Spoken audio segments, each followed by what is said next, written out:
Good morning students, welcome back to computer science class. Today we'll continue the data types topic. Okay. The last class already have completed what is the data type and integer data type have completed. Okay. Today we'll complete float data type. So before going into a float data type, I would like to explain once again what is the data type and how to declare a variable with a particular data type. Okay. So in the last class, as already explained, data type is nothing but it's a type of value you are storing in a variable. And what is a variable? In C programming, not only in C programming, in other programming languages also, the variables are used to store the value. In the programming, if you want to calculate like this, C equals to A plus B. So before calculating C value, A value, B value must be there in the system. Okay, so this is a value, this is a b value. So in the C programming, if you are writing a program to calculate sum of two numbers, in order to calculate sum of two numbers, first a value, b value should be there in the system. So if you want to store any value in the program, what will use? Will use variables. Understood? What is the use of the variable? Variable is used to store the value. But here one condition is that in C programming, whenever you are storing a value in a variable, it is a condition. What is the condition is? You need to give what type of value you want to store in that variable. Okay, that is nothing but the data type of that variable. Clear? So example, I want to store 10. What type of value it is? It is an integer. Okay, it is a whole number. So if you want to store whole number in any variable, then we'll use a data type as an int. Okay, int, name of the variable. Clear? This is an example. But here, whenever you want to use any variable, whenever you want to assign any data type, so there is a particular syntax. Okay, so data type, variable name, semicolon. Every statement should end with the semicolon. It is a declaration part. In the main function, already I have explained declaration part. In a declaration, every statement should end with the semicolon, and in the declaration will declare the variable, whatever variable you want to use in the program. Okay, so this is the syntax, and in exam, for each and every point you need to give the syntax. After the syntax only you should give the example. So here this is the syntax, int a. So a is a variable, and in this variable, what type of value you want to store? Integer. This is called as a declaration. Now if you want to store the value, if you want to assign a value, then already I have given a. So when you give a, you will get a block, and in that block there is no value, only this is called as a declaration. When you assign the value, then that is called as the initialization. Clear? So when you declare the variable, just you will get only the memory to store the value. But when you assign the value, that particular value will be stored in that memory. Clear? So every variable there is a declaration and initialization. Declaration means we'll give only the name of the variable. Initialization means we'll assign the value to the variable. Clear? So in C programming, it is the condition that if you want to store any value, that value must be in the variable. Okay, that's the first rule. The second rule is whatever variable you are using, all the variables should be at the beginning of the program in the main section. In the main function, I already have explained. In the main function only, you should declare the variable. So in the last class, already have given the program. Once again, I want to give the program because it's very, very important. It's the main function. Before this, we'll add the preprocessor command. Now, in the main function, open the brace. Okay, as already explained in the structure of C programming, in the main function, the first one is a declaration and the second one is the execution. So, in the declaration, you should declare all the variables, whatever variable you want to use, like this. I want to use A, B and C. So, whatever variables you are going to use in the program, all those variables should be declared at the beginning of the program. Next, this is called as a declaration. This is called as a declaration. And when you come to a execution, printing, printf. Printf is the output statement which is used to print values of the variable on the monitor. Okay. So here, but the condition is that whenever you are declaring the initializing any variable, you should give the data type. Okay. means you are informing the compiler that we are storing so and so value in that particular variable. But when you are printing also, what type of value you are printing, that information also you should give to the compiler. That is by using a format specifier, %d.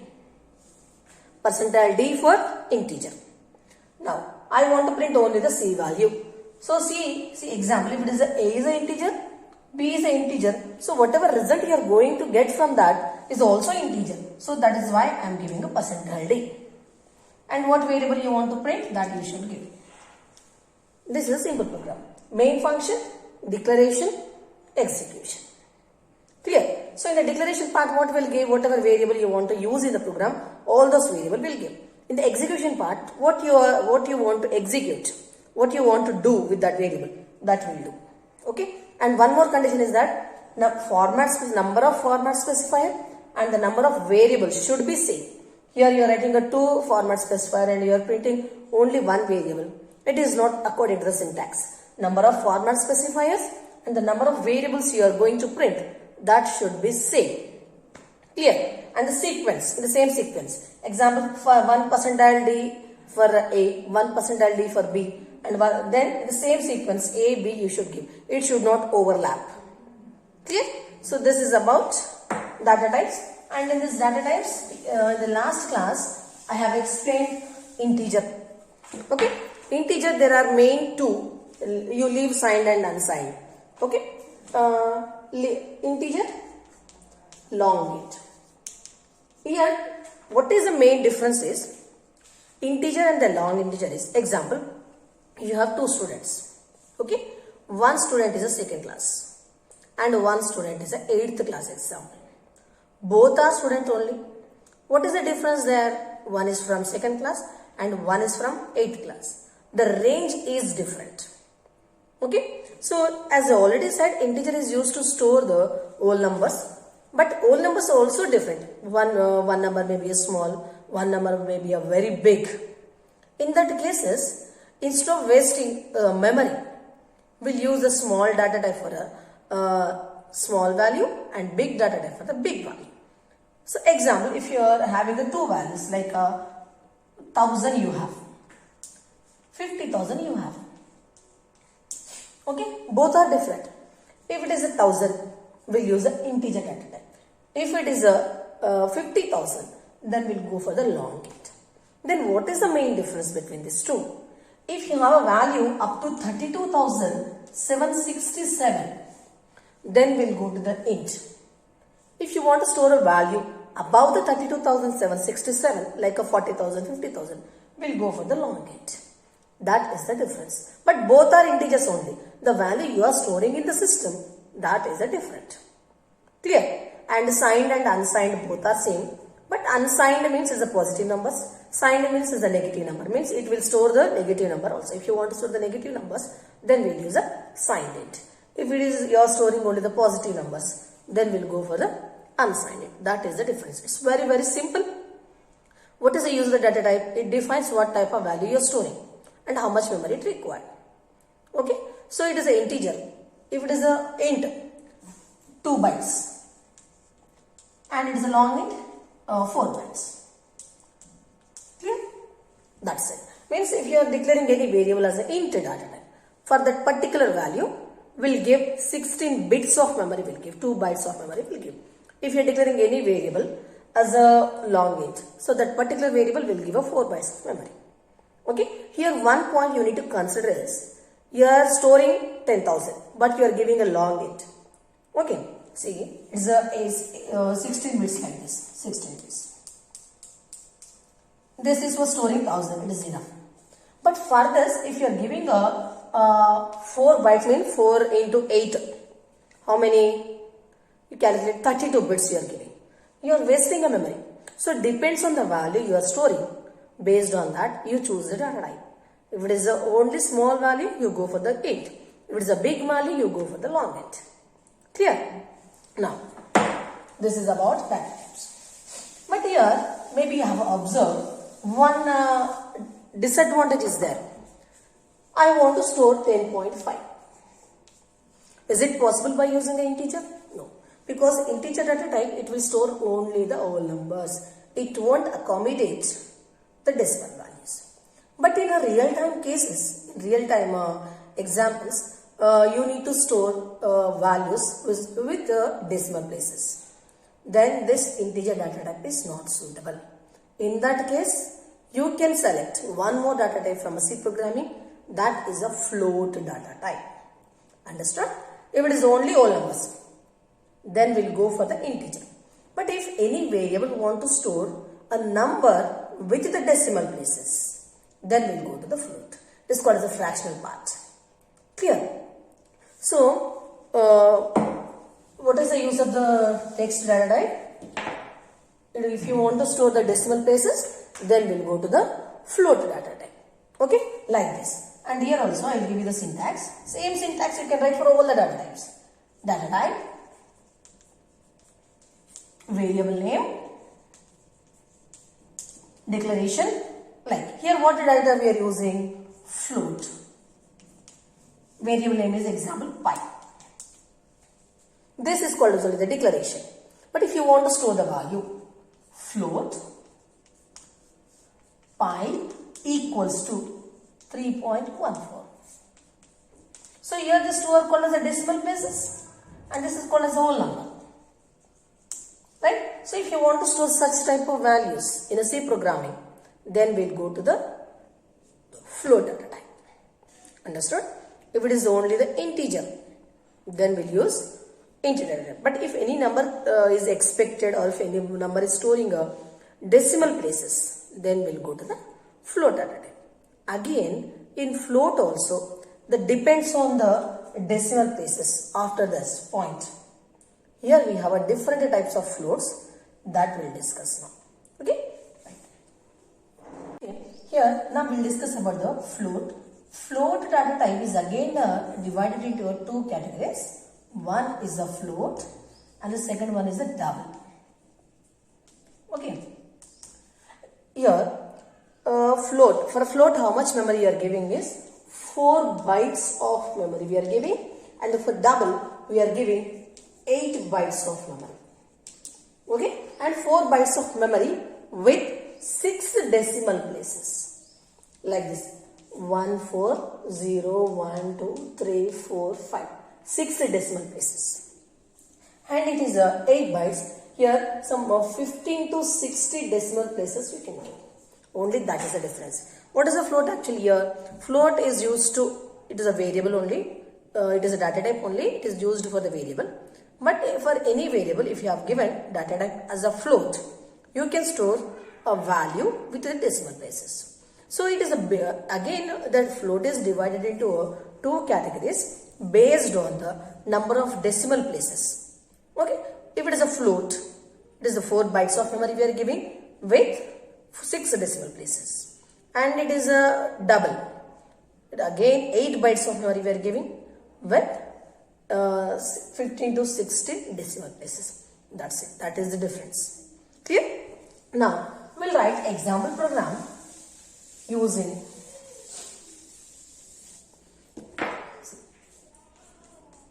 include stdio.h void main. So main function. From this point your program execution will start. Next, under declaration part, I am giving one float variable, 1 or 2. Say float is a data type because we are discussing about float. Float A equals to 10, B equals to 20.5, C equals to A plus B. You may get one doubt. Here I am giving a whole number, but giving a data type as a float. It is correct. Okay. By default, it will add 0.00. You can give integer variable in a float, but float you cannot give in a integer. Okay. Again, that typecasting is different. That later we'll discuss. If you want, you can add 1. No problem. 0. Now, C A plus B. Again, you will get result in a float only. So, as already explained, whenever you are printing any value, you need to give the format specified to the compiler, means what type of value you are printing. If it is an integer, then we'll give a percentile d. Then if it is a float, what format specifier we should give? That is a percentile f. Percentile f for float. And if it is a double, then ld. Okay, ld for a format specifier for printing double value. Clear? With the 15 to 6 in decimal places. Understood? Or you can say that above 6 decimal places. If you want to print, you can go for the double. But your condition is already, I have explained in integer. If it is a declaration, you should give the what type of value it is. In printing, in the execution, format specifier you should give. With this format specifier only, compiler will understand what type of value the user is printing on the output screen. So, if you are printing a float, then your format specifier is a f. And what variable you are printing? C. Clear? So, this is about float. If it is a float, we will use percentile f. If it is a double, then we will use a percentile ld. Clear? We take screenshot of this.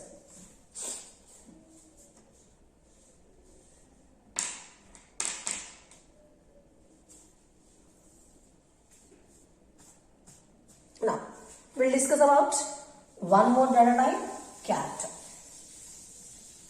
So, till now, whatever we discussed, that is about numbers. It's a whole number. It is a number with a decimal places. But in some cases, like if you want to enter a gender information like a male or female, in that case, whatever value you are storing, that is not an integer, that is not a float. That is not a number. Okay, so in that cases, what information will store? Will store information in a character. In that case, if you are storing character type of information in the system, then we'll use a character data type. Okay, so the next data type is a character. Okay. So what is the use of this character data type? It is used to store information. Okay, what type of information? Character. Again, here also. But how much memory it occupies? Only 1 byte of memory it will occupy. Okay, how much memory it will occupy? Only 1 byte. And whenever you are printing character on the output screen, we'll use a percentile C. We are informing the compiler what type of value you are printing. If you are giving a percentile C means what you are printing? You are printing character on the output screen. Okay. Now, we'll go to the declaration. Again, the syntax is same. Data type, variable name. Declaration. Here, example, char is the data type A. Same variable I am using. What I am changing? The data type I am changing. First in the integer, data type is an integer. Second, data type is a float. And the third, data type is a character. Okay, variable is the same, but data type is the different. Here what data type I am storing? Character. Sorry, what data type I am giving? That character. Now initialization. Already I have declared A, X. Printf, percentile C. Format specifier is a C. What is the name of the character here? What is the name of the variable here? A. That's it. This is about characters. With this only the primary data types over. Whatever user defined derived data types you have. Each and every data type itself is a 8 essay question. That we'll discuss when you will get the topic. Okay, and in the exam you can club all those definitions while writing in the exam. Okay, because arrays, pointers, structures, union itself is a separate chapters. When I will explain the chapters, you can add that definitions here. Okay, in the exam you can add. But time being, just you understand what is the data type and what are the primary data types. Okay, right now at present we no need that data types. When you will get to the topics, what is the use of the data type and how to use that, we'll discuss. Clear? So with this, we'll stop the data types here. Now I'll write the example program using all the primary data types, primitive data types. Preprocessor command.